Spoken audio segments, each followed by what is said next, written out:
Some moments change your life. They aren't always the loud ones, the big victories we celebrate.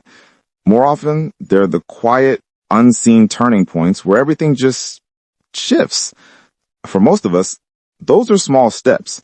But for a select few, it's a fall from a skyscraper, a complete shattering of a world built on gold and glass.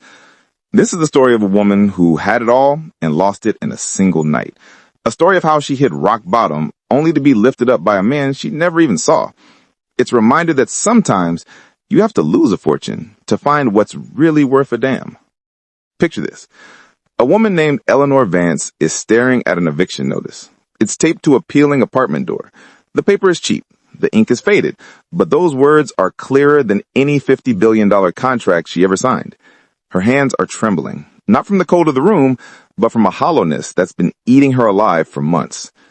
Just 1 year ago, those same hands were signing off on the takeover of a tech giant. She was the queen of a $50 billion empire, the founder of Vail Technologies, a name that meant business. Her world was all penthouse views, private jets, and the constant hungry pursuit of more. She lived in a tower that scraped the clouds, but she never once looked down at the people on the street. Now, she's on the ground, with nowhere left to fall. So, how does the architect of an empire end up in a place like this, wondering where her next meal is coming from? Well, it all started on the night her world came crashing down. Eleanor Vance wasn't just successful. She was a force of nature, a prodigy who'd built Vail Technologies from a garage startup into a global monster. She was brilliant, ruthless, and totally alone. Her life was a fortress of money, and her employees were just numbers on a page. Friends, a liability. Family, a distant memory. The only thing that mattered was the climb, the win, the next conquest. The fall was as fast as it was brutal. A hostile takeover, led by a protege she herself had mentored, yanked the rug right out from under her. The betrayal was the knife, but it was her own pride that twisted it. She'd gambled everything on one last expansion, and her rivals used that very aggression against her. In just a few hours, her stocks tanked, her assets were frozen, and her name was dragged through the mud. The headlines that once called her a visionary now just called her a failure. She lost the company, the penthouse, the cars, and the so-called friends who vanished like smoke. Her entire identity, which was so tangled up with her net worth, just evaporated. For the first time in her life, Eleanor Vance was a nobody. Humiliation followed her everywhere. She found a small, forgotten apartment on the edge of the city, burning through the last of her cash. The silence was deafening, broken only by the sound of her own regret. She was lost, adrift, and totally convinced her life was over. Every closed door, every ignored call was just another nail in the coffin of the woman she used to be. She built an empire, but she had completely forgotten how to build a life. Humiliation became her new 9-to-5. To survive, Eleanor had to do something she never thought she'd do. Get a job. With no resume that didn't scream failed billionaire, the only work she could find were the jobs no one else wanted. She became a night cleaner in a downtown office building, a skyscraper a lot like the one she used to own. Mopping floors where she once closed deals. Cleaning toilets where she once commanded boardrooms. It was a bitter pill. She was invisible, just a ghost haunting the hallways of a world that had thrown her away. Her spirit, once a wildfire, was down to its last embers. Every night was a battle against the crushing weight of her new reality. The physical work was tough, but the emotional drain was worse. She'd catch people looking at her with pity, and it felt like acid. One night, it just became too much. After a grueling shift, she found herself on a cold concrete ledge in a deserted alley, the city lights mocking her, and the dam just broke. She started sobbing, not quiet little tears, but ugly, raw cries from someone who's lost everything, including hope.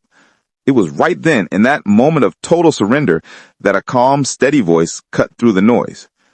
"Are you all right, miss?" She looked up, tears blurring her vision. A man in a janitor's uniform was standing there, holding a half-eaten sandwich. It was David Hart, another night shift worker she'd seen around but never spoken to. He was a single dad, working 2 jobs to provide for his little girl, a detail Eleanor would have never known or cared about before. His face wasn't filled with pity. It was just simple, genuine concern. Eleanor just shook her head, unable to speak past her sobs. David didn't push. He didn't offer any cheap advice. Instead, he did something nobody had done for her in years. He just sat down next to her, not too close, but not too far away, and shared the silence. After a minute, he broke his sandwich in half and held a piece out to her. "You look like you could use this more than I do," he said softly. Eleanor just stared at it. It was a simple sandwich, probably the guy's dinner, but right then, it was much more than food. It was pure, unconditional kindness from someone who had so much less than she had ever had, yet was willing to share it without a second thought. She hesitated, then slowly took it. It was the first thing that hadn't tasted like ash in months. He didn't ask her story. He didn't need to. He just said, "Hard night, huh? I get 'em too. But the sun's going to come up. It always does. You just gotta make sure you're around to see it." He finished his half, gave her a small, reassuring nod, and went back to work, leaving Eleanor alone with her thoughts and a feeling she hadn't felt in a long time. That single moment, that shared sandwich in a dark alley, was the spark. It didn't magically put $50 billion back in her bank account. It did something way more important. It gave her back a piece of her humanity.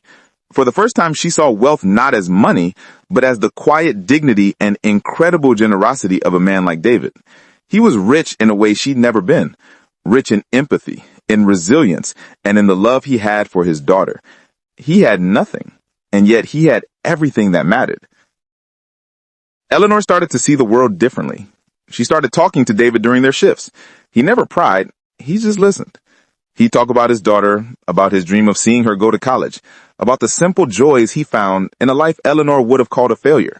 He showed her pictures, told her stories, and without even trying, he taught her what it means to build a life on purpose instead of profit. Inspired by his quiet strength, Eleanor began to change. The bitterness started to fade, replaced by humility. She learned her coworkers' names. She started doing her job not with resentment, but with a sense of pride. She wasn't a fallen billionaire anymore. She was a woman learning to stand on her own 2 feet. The old Eleanor wasn't gone, though. Her ambition was just reborn. She still had her brilliant mind, but now it was guided by new values. She saw how the cleaning company could run better, how it could improve conditions and pay for its workers.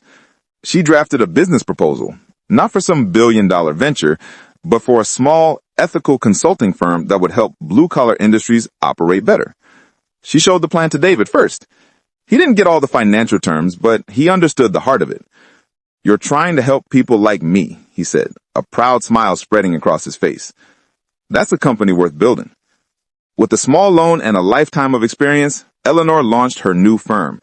It started small, but her reputation for integrity and actually caring about workers spread like wildfire. She didn't build another empire of glass and steel. She built a foundation that lifted people up. She made sure David's daughter would have a full scholarship to any college she wanted. She didn't just get her success back, she redefined it. Her new fortune wasn't counted in billions, but in the lives she changed, starting with her own, all thanks to a humble janitor and a simple act of kindness in her darkest hour. This story is a powerful reminder that our lowest points can be the starting blocks for our greatest comebacks. It shows that real wealth is measured by the kindness we show and the connections we make. If this story resonated with you, do us a favor and hit that like button, subscribe for more inspiring content, and share this with someone who needs to hear it. In the end, Eleanor Vance's story isn't about losing a $50 billion fortune. It's about gaining a perspective that's worth so much more. It shows that you can have all the money in the world and still be poor, and you can have next to nothing and be the richest person in the room. Her journey proves that our value isn't tied to our bank account, but to our ability to see the humanity in each other. The biggest changes in our lives don't always come from some grand event, but from the smallest, most unexpected acts of kindness. So let us leave you with a question. What does true wealth mean to you? Let us know in the comments below.